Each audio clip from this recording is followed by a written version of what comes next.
Hi, I'm Max. And I'm Skylar. Recently, we decided to start watching Bob's Burgers to see what it was all about. And it didn't take us long to become completely obsessed with the show.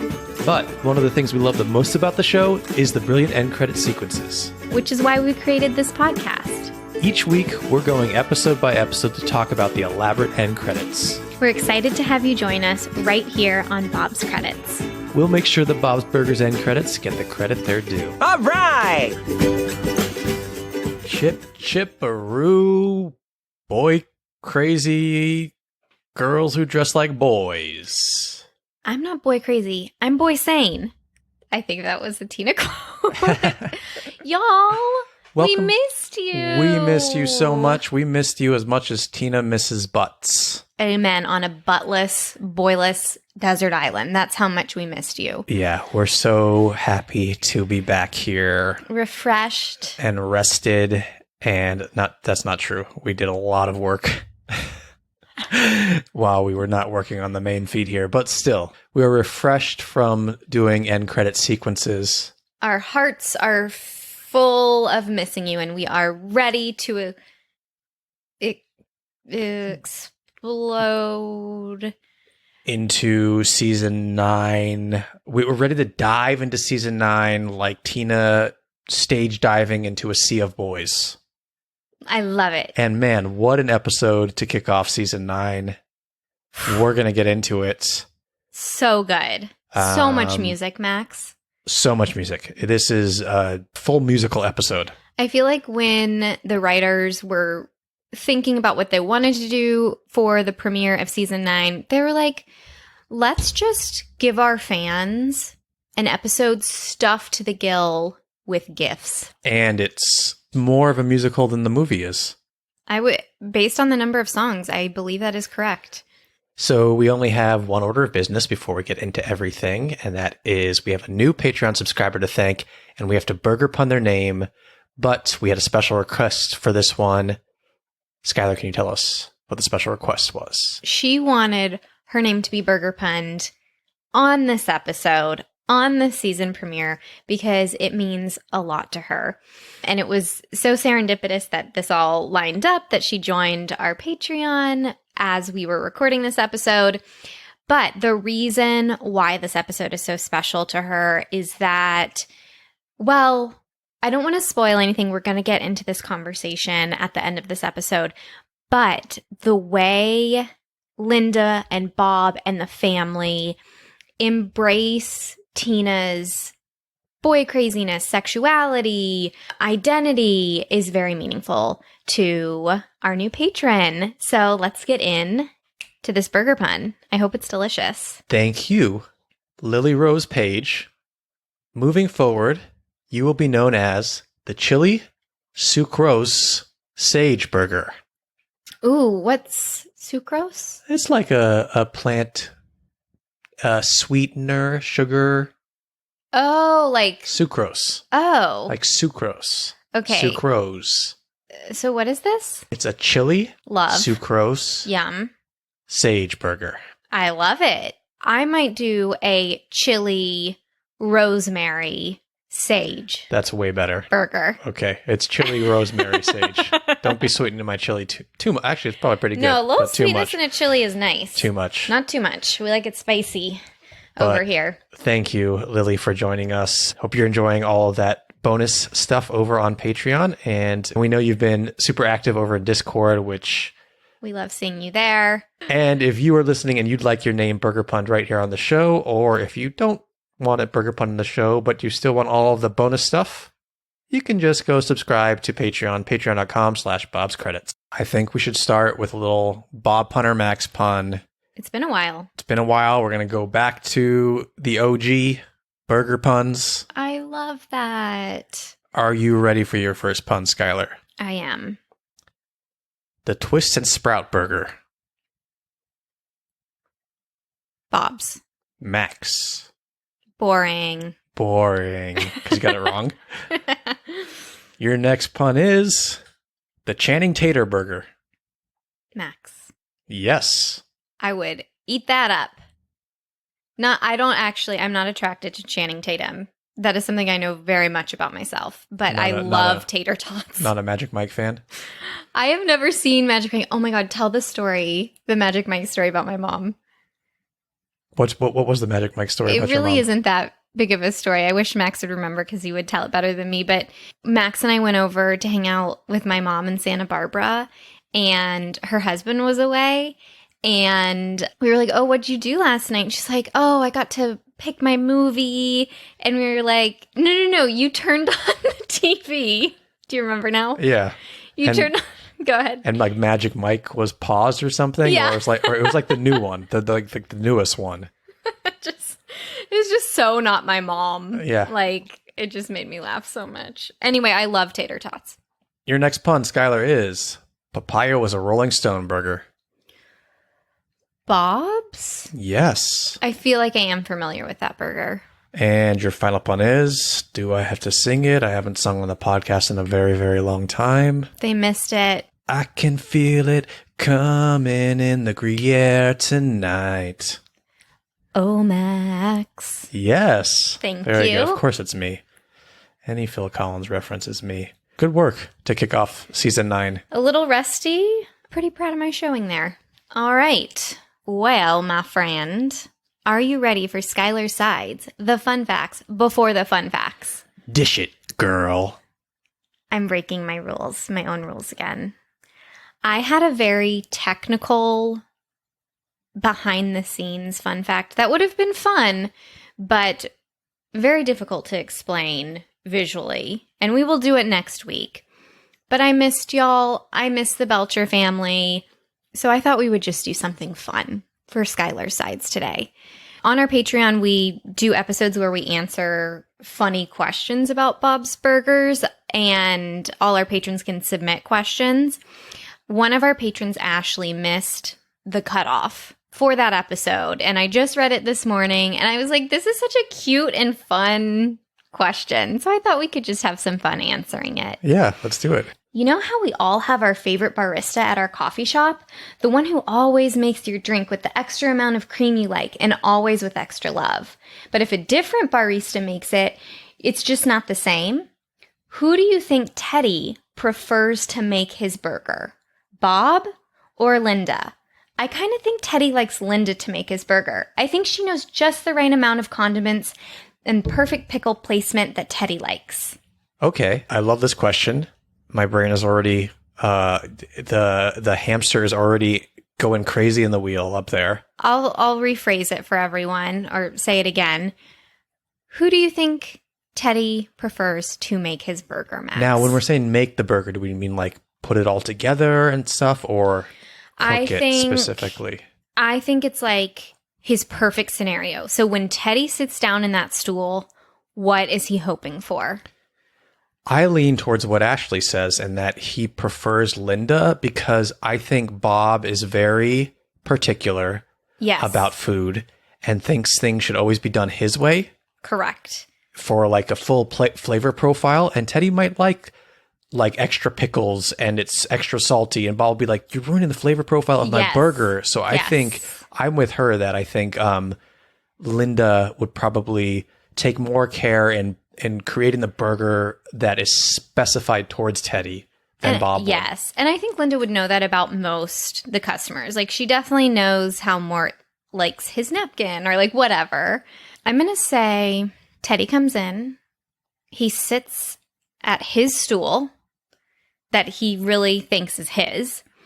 And I think he is hoping that Bob's on the grill, because he has been when Linda's on the grill, and she overcooks that thing. It is a dry hockey puck because she is answering the phone and Ginger's called, and she has to update her on the raccoons. So I think he wants Bob on the grill, but Linda really not too busy so that she can sneak and change anything that he wants. And then I think he comes in at a particular time every day, and he probably times the fry basket dunk so that he has like really fresh piping hot fries. Oh, that's a good call. That's like a good day for Teddy, is when he times his fries right. Yeah, and a bad day for Teddy is when they're not in the restaurant when he's coming in for his perfectly timed fries. So sad. Always sad when Teddy's routine gets thrown off. I feel you, Teddy. I love that question, Ashley. So thank you for submitting it for our mailbag episode. And surprise, surprise, it made it here on the main feed. Surprise. Surprise. Everyone loves a surprise. Everyone loves a surprise, especially Not Bob. Linda. Not Bob. Not Max. Shall we get into this episode? Yeah. Skylar, can we have the title and synopsis for season 9, episode 1, please? The title is Just One of the Boys for Now, for Now. Dino, dresses up as a boy for the Boys for Now audition in order to find her one true love, Damon. Instead, she finds a lot of potential boyfriends, all with musical interludes attached.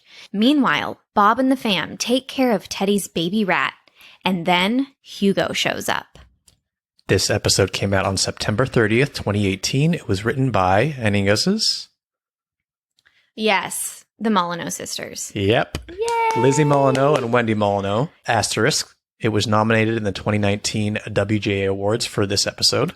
Yeah, it was. Writers Guild Awards. Yep.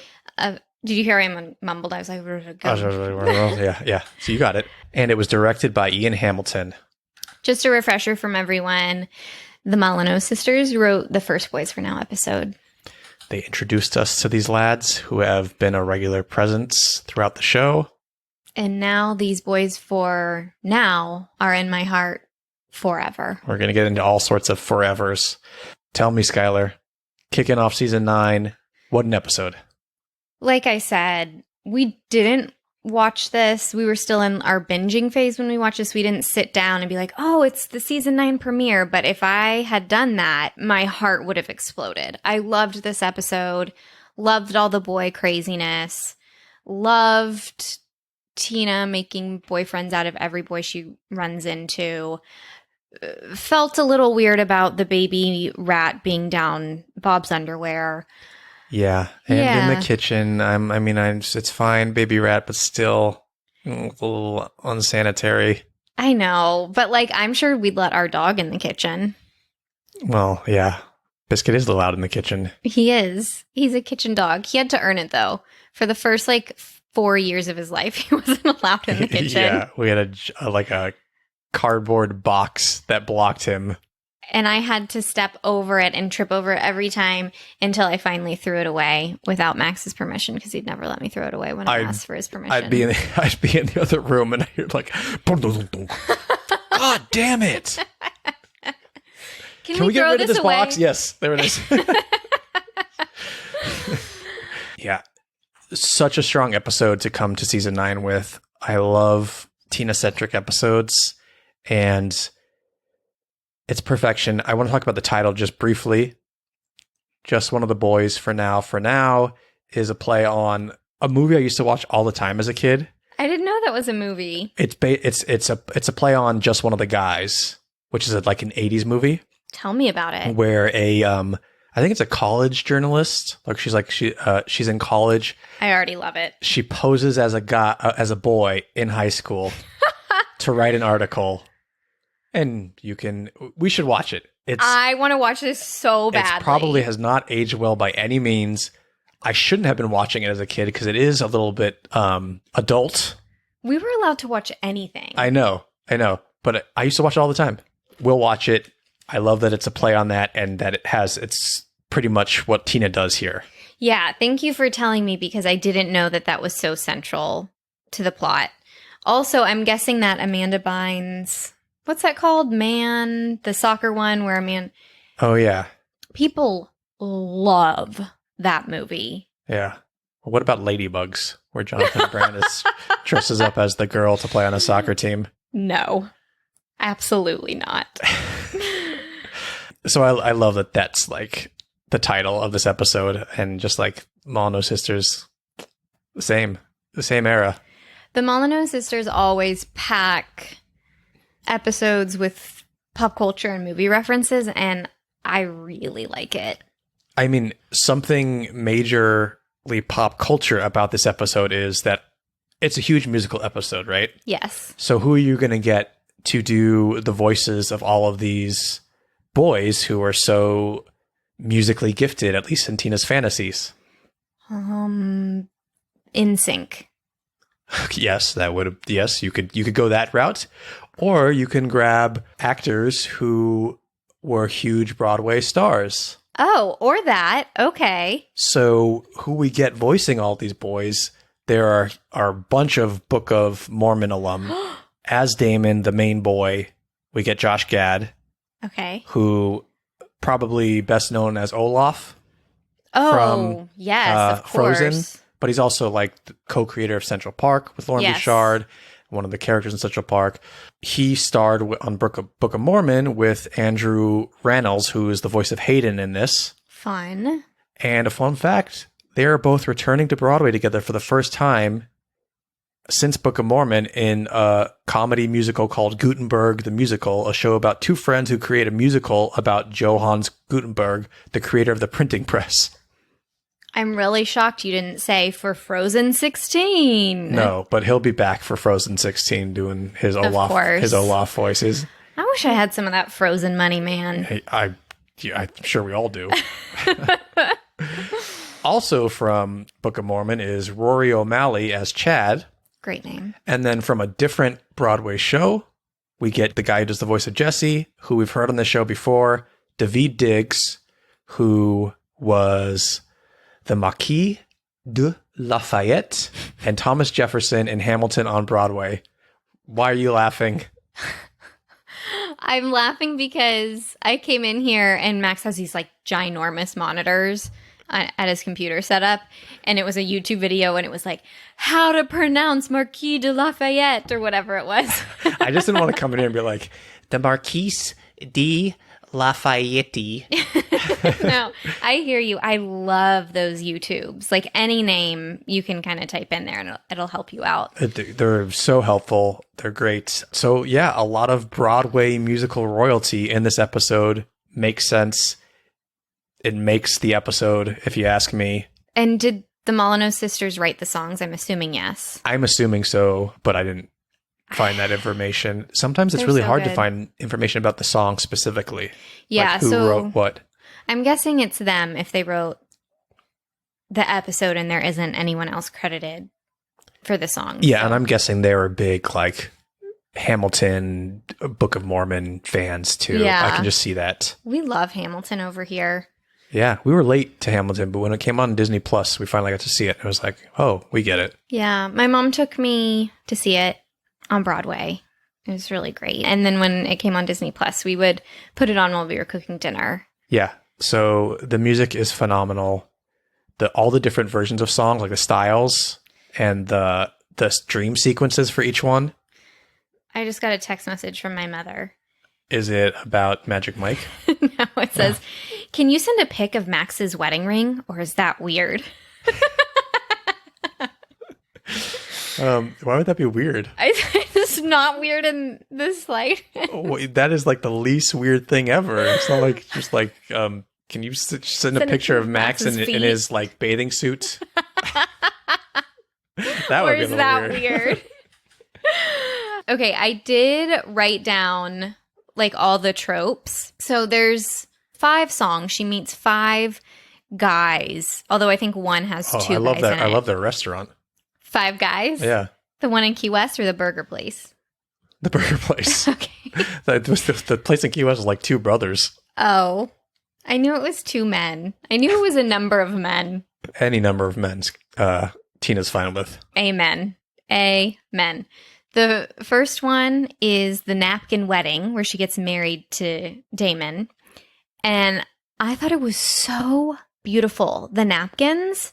It was, tell me, your eyes are big. I'm with you. It's like someone did a DIY wedding for their blog or something, and it just turned out beautiful with napkins. And then it went viral. It was so beautiful. You don't have to spend hundreds of thousands of dollars on a wedding. Just spend hundreds and thousands of dollars on napkins. Yes. For a DIY project. Yeah. It reminded me of like cherry blossom season, but in white. Mm-hmm. It was really pretty. Okay, so then we have the gum song. Yeah, so If you can't remember what all these are, I'll have screenshots in our carousel on Instagram. So go make sure you're following us, Bob's Credits, and go look at them now as we kind of like talk about them. But not if you're like driving. That's a bad idea. I love that you care so much about safety. I just, I listen to podcasts while I drive, and sometimes they mention stuff that I want to look up, and I know to wait till I'm home and safe, or at least parked somewhere, and then I'll pull that up. Don't do it while you're driving. Drive defensively, folks. Yeah. They're crazy out there. So I didn't really I didn't see a trope in that first one at the convention center. The first guy she meets, but then the second one is the trope of being friend zoned, right? The 16 candles homage. Pure 16 candles. He's pure 16 candles. Dressed just like Ducky in 16 Candles. She's dressed like Molly Ringwald. The cake, I mean, it is to a T. But we have this trope of best friend pines over best friend. The next one, we have the enemies to lovers trope, which I really only know that phrase because Netflix will say if something's like enemies to lovers, or I think it's like a romance book trope as well. And then the last one, we have a Jesse's girl situation. He is in love with his best friend's girl. In space. In space, of course, because it's the Molyneux sisters. Which kind of reminded me a little bit of, what's the Britney Spears space song? I can't with you right now. Why? Because I don't know exactly which one it is.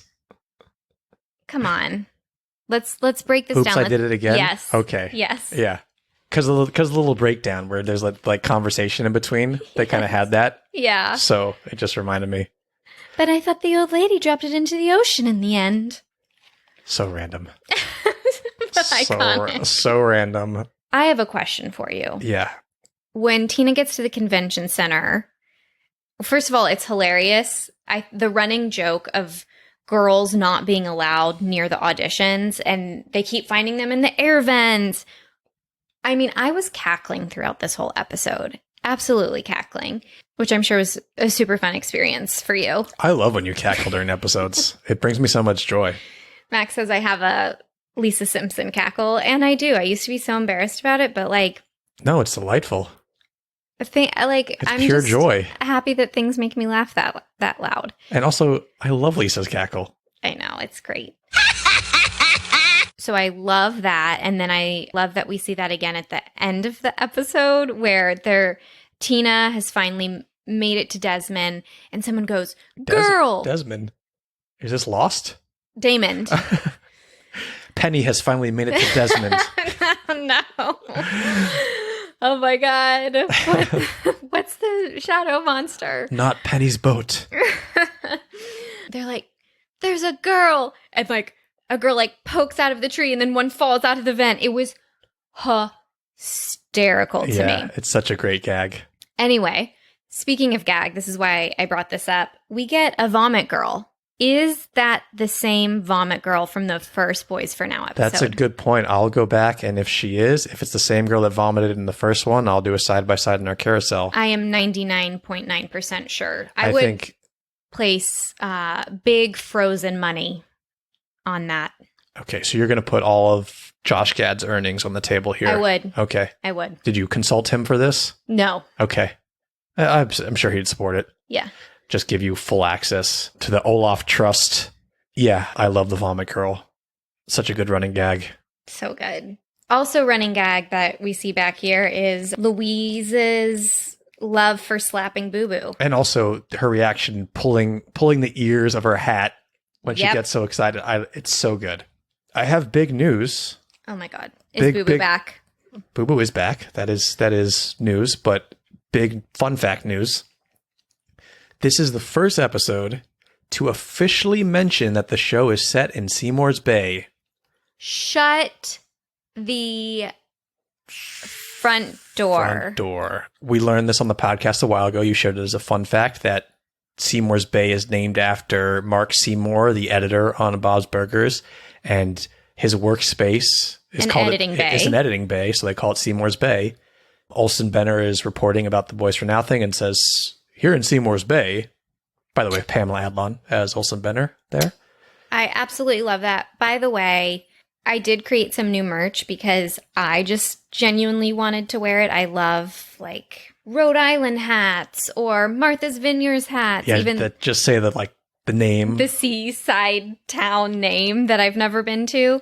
So I did make a Seymour's Bay shirt and hat and sweatshirt, and they are so cute. They're on the shop, bobscredits.com/shop if you want one for yourself. Just one more thing about this episode, and then we'll move to the B story. Tina's big, I've just learned a lesson moment that maybe I am boy crazy and maybe that's okay. And the family Linda's really the one who inspires her. She's like, I hope you fall in love as many times as you want. And they all would be lucky to have you, except Jimmy Jr. Linda laid it on the table right there. Very important moment. I'm glad you brought that up because we all kind of agree with her, do we not? Yeah, if she didn't see through Jimmy Jr., I'd be worried about it. Bob reluctantly says, like, yeah, I love your love of boys or something like that. Anyway, I love that lesson. It's okay to be crazy, girl. We're right there with you. I agree too, and that's just another thing that we love about this family and makes them so special. They let their kids be their kids. They let Tina go through what teenagers go through without shame. Amen. You know? Take us through the B story, what you like about it. What I like about it is the baby rat is cute. He's so cute. It reminds me of the rat we have on our patio that you have a vendetta against. Rightfully so. Yeah, it's eaten all of our crops. And my rug. Yeah. And my baby hummingbird feeder. Yeah, it's been a little bastard for sure. If you have a solution to keeping rats off things, please let us know because I need them gone. Skylar's favorite Pixar movie is Ratatouille. Yes. But we got a rat that is enjoying some of our veggies out there, and she's not cool with it. But how can you root for Remy and Ratatouille and I know not root for the rat in IRL, you know? This is what I ask myself when I go to bed every night. I do know. Okay, this is why she's awake. It's in her head. Mom's dreaming of Magic Mike and Skylar's dreaming of rats. Hugo, most annoying character. Supposed to be annoying, but never excited to see Hugo. Bob, like you said, putting a baby rat down his pants. Questionable. Questionable for even animated comedy. Yeah. Made me uncomfortable. That's not true. It was hilarious. Yeah. I could see Gene doing that, not Bob. I can't. I can barely talk about it. Because is it nibbling on your or even just like scratching? I don't like any of it. I truly don't. I don't like when a blanket touches me wrong and I think it's a spider, like let alone something scrambling downstairs. That's true. I have been accidentally like hit in bed because you thought a spider was on you and it was just a blanket. You just made that up for the podcast. Or you were dreaming about rats. One last fun fact I have for you, and I think we should kind of get into the end credits because we got a big song to discuss. Yeah.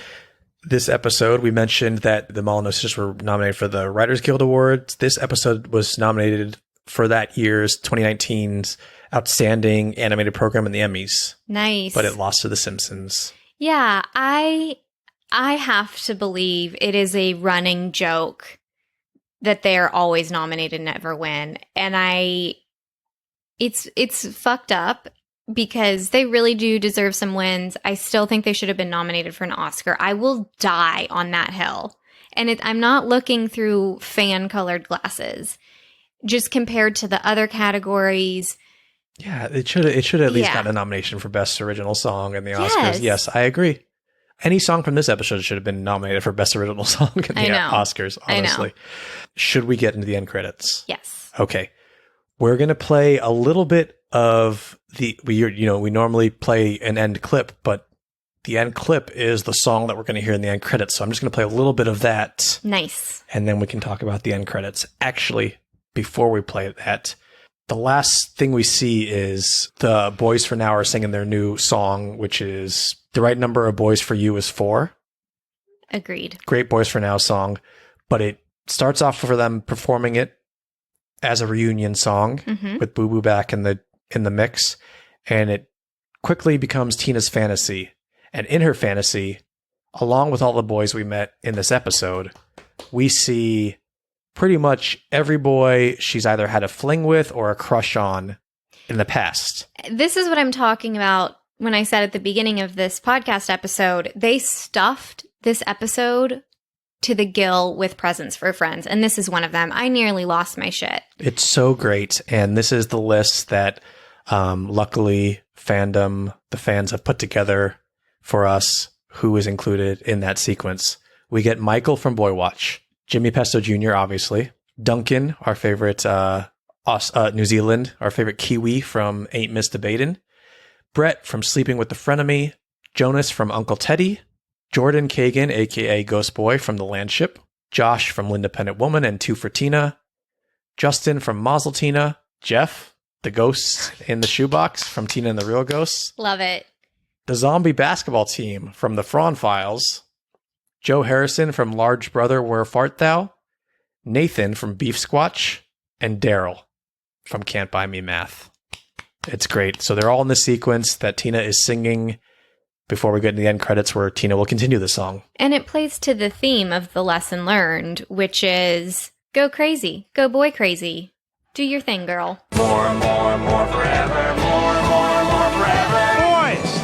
The right number of boys for you is more forever. So we get that end sequence, and after more forever, and a close-up of Tina going boys, it goes in the end credits for us. And what do we see in the end credits, Skylar? The background is a circle of fuchsia pink with Lisa Frankish with white sparkles, and we have a black and white Pegasus unicorn. What's on the unicorn's head? I don't understand. I think it's just its hair kind of like curling around the horn. Okay. I mean, if that's how you want to draw a Pegasus. I'm just kidding. I can't draw it all. And then Tina, in her Dino hoodie, is sitting on the unicorn Pegasus. I am now realizing I don't know the difference between the two. I think a unicorn tell doesn't me. fly, and a Pegasus has wings. Nice. That's my guess. I hope I'm right. Yes, I believe you. And so floating up, and is it go more as she's floating up? No, I think it's just the chorus. The right Okay. number of boys for you is It's for forever. forever. So let's see what else happens in here. The right number of boys for you is more forever. How about 9? Sure, that's fine. She keeps coming closer to the camera. Mm-hmm.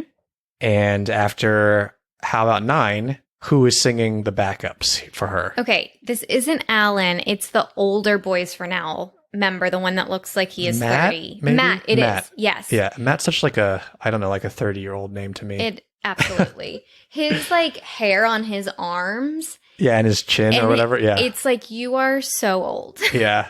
So he like is holding Tina's waist, and he just pokes out behind her. Yeah, and as we're going to see, all of the other Boys for Now, I'm going to let the rest of it play, Nice. are going to pop out one by one for each call and response, kind of. And in the sequence before this, it was like all of her crushes singing this part, and now it's the Boys for Now singing it with her. Even 10? Let's say 10 then. Ooh, 11. Still sounds like heaven. Maybe 12. Go help yourself. Then Boo-boo. there's 13. Couldn't hurt, team. 1, 2, 3, 4. The right number of boys for you is more forever. Do you see the smile on my face? I know. The last image of them all spread out on the Pegasus and flying towards the screen is just one of my honestly favorite end credit images. Yes. And I'll have that in our carousel. If you're someone who likes tattoos, like, this would make a great tattoo, I feel like. Yeah. Especially if you like Lisa Frank and do like cool color. Oh, please, someone out there get that tattoo just based on listening to this podcast. Yeah, just and based on a tag stupid us. sentence I Yes. said. Yeah. I think No it is- regrets. I think it is important.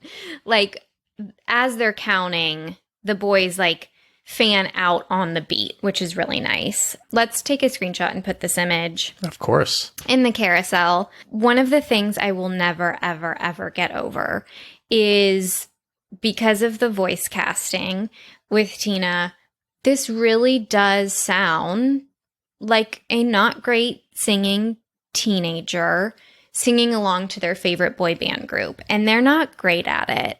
It's such a good vocal performance to me. It's so good. Now the lyrics are pretty easy to hear, but let me just scroll through them real quick. As we've sung numerous times, the right number of boys for you is 4 forever. So in the original, in the verse at the beginning, 1 is the loneliest number, and T for 2 is bland. 3 is a crowd, so say it loud. 4, no more, is where it's at, 'cause. And then the chorus is, the right number of boys for you is 4 forever. Why not 5? You'll feel alive. Or even 6. Yeah, get your kicks. How about 7? Sounds like heaven. 8 could be great. No pants in space. More forever. Boys. So that's a callback to the space song. Oh my God.